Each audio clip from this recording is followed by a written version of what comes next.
Tocando aqui com o noticiário, essa notícia que tem mexido com muita gente, foi a principal notícia do dia ontem, né? E porque mostra aí que o Zanin está surpreendendo até os mais céticos.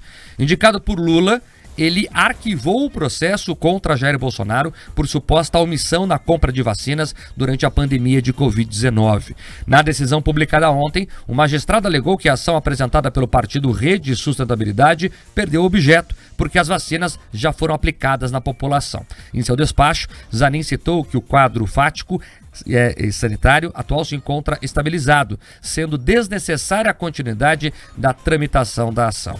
O ministro também reforçou que os esclarecimentos técnicos elaborados pelo Ministério da Saúde e trazidos aos autos evidenciam a inutilidade de eventual provimento judicial que discutiu o conflito descrito na petição inicial. A Rede Sustentabilidade apresentou o processo à corte em 21 de outubro de 2020, momento em que a crise sanitária era motivo de grande preocupação. O partido da ministra Marina Silva pedia que o governo fosse obrigado a comprar a vacina. Na petição inicial, a legenda sustentou que, devido à escassez de vacinas disponíveis no país, o novo Plano Nacional de Imunização era ainda muito genérico. Em sua decisão, Zanin levou em conta um parecer da Advocacia Geral da União, que enviou ao STF relatórios do Ministério da Saúde sobre as ações de combate à pandemia. Olha, a decisão do Zanin é irretocável. Irretocável, do ponto de vista jurídico. Ele ainda deu um pito no pessoal que quer fazer narrativa.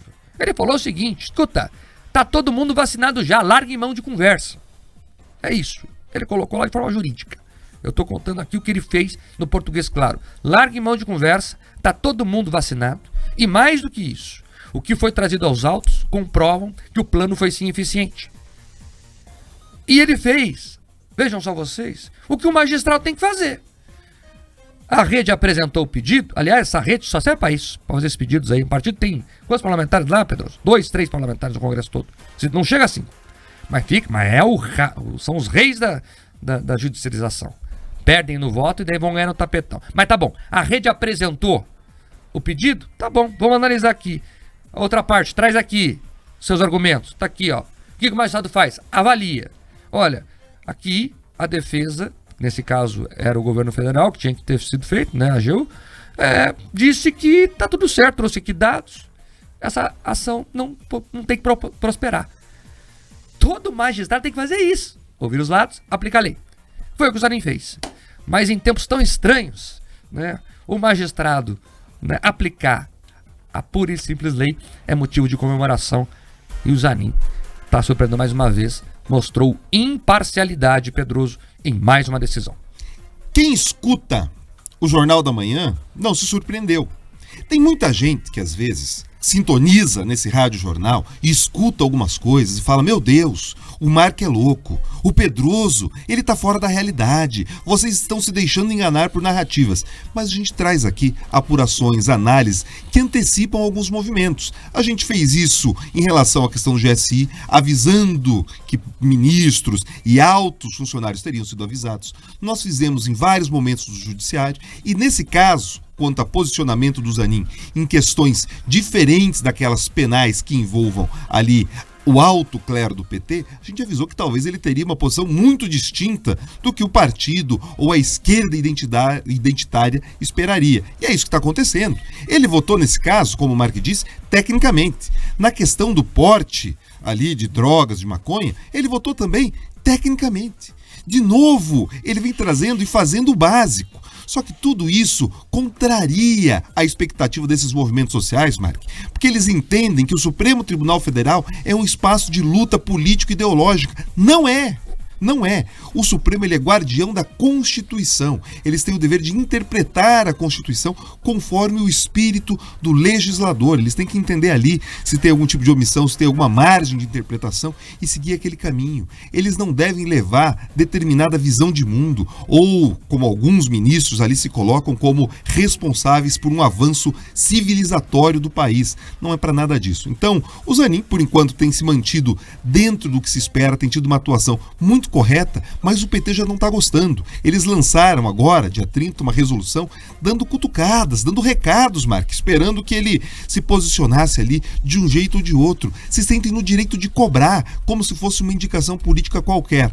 Não é. A gente tem que superar essa percepção de que os ministros do Supremo Tribunal Federal são ali funcionários do executivo que o indicou. Não deve acontecer isso e a gente espera que o Zanin se mantenha nesse caminho, Mark. Eu sou cético quanto ao médio e longo prazo, mas no momento a apuração e a análise feita aqui no jornal se mostrou novamente correta. Agora, Pedroso, me deixa aqui fazer a leitura política da situação agora. Fizemos até então a questão jurídica. O Zanin acerta, né? Tinha lá o pedido, ele foi verificar o que diz a defesa, cotejou as provas de acordo com a lei, né? Cotejou os argumentos de acordo com a lei e arquivou a ação. Mas ele arquivou também uma das principais narrativas da esquerda.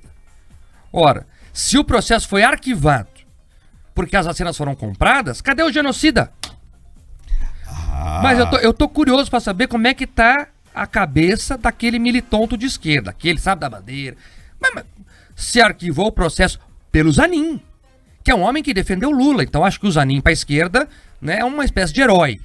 Porque o Zanin foi o homem que conseguiu tirar o Lula da cadeia e transformar ele em presidente. Então o Zanin para a esquerda está ali, né, como alguém que é importantíssimo na história, para se dizer o mínimo. Eu não acredito que o PT vai falar mal do Zanin. Não consigo acreditar que o PT consiga falar mal do Zanin. E aí o Zanin enterra a principal narrativa da esquerda. Então não temos mais um genocida, Pedroso, porque o Zanin, né, um homem ligado ao PT, para dizer-se aqui o mínimo, arquivou a ação. Advogado criminalista do presidente. Peraí, cargo de confiança é uma coisa, ser o advogado criminalista é onde o sujeito vai no confessionário, Mark. Porque quando ele olha ali para o advogado que tem que tirar ele da cadeia, do xadrez, ele precisa contar todos os detalhes para conseguir construir a tese. É isso que manda ali a boa relação entre os dois.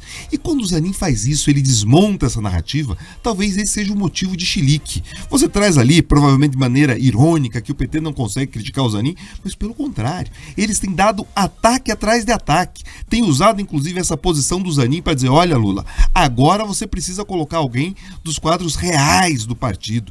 Tem feito uma pressão enorme para que isso aconteça. Na prática, eles têm que entender o seguinte, que as narrativas, elas duram enquanto a fumaça permanece. Essa questão do genocídio, essa questão da vacina, da negligência, de alguns casos, não passam de um sonho de uma noite de verão que eles imaginavam conseguir construir alguma coisa. Não estão conseguindo, inclusive, avançar nesse quesito para prender o ex-presidente, tanto é que a questão das joias e outras coisas foram colocadas no tabuleiro. Então, enfim, mais uma narrativa que cai e fica a lição. Não adianta você comprar as coisas pelo preço de face. Eles enganam, trazem motivos muitas vezes descolados da realidade e compra simplesmente quem acredita no sanduíche com a mortadela.